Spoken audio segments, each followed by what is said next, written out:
Okay, we're going to do a little bonus episode of Apes on Knowledge. So we just recorded a previous video, and I realized that I have a fairly standardized format that I use for doing show notes and descriptions on things.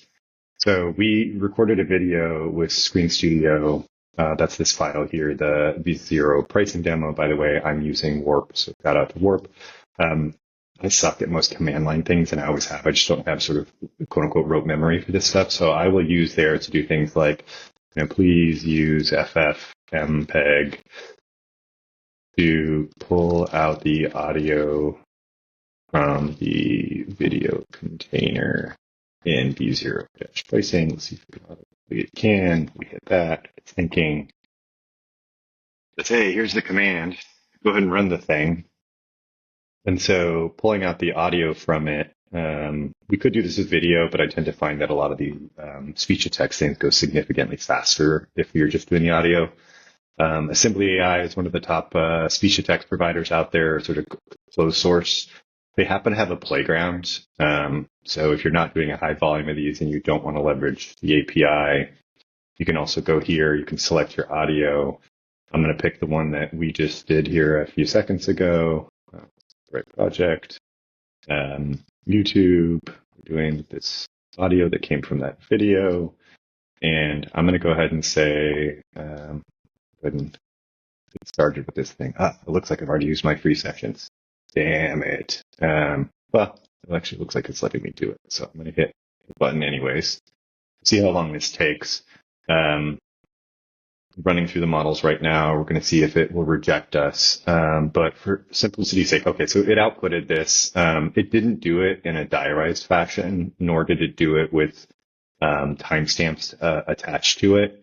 But typically what you would do if you get something back from AssemblyAI, or in this case, we happen to have at Deepcast access to the APIs. I created this GPT, this Transcript Summarizer Pro.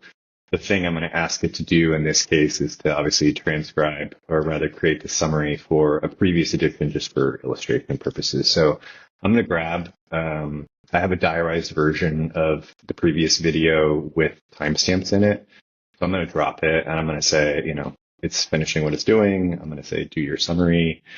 It goes through, gives me my structured output. I actually had originally told it sort of like think about keyword heavy. So in this case, people are definitely looking for these tools.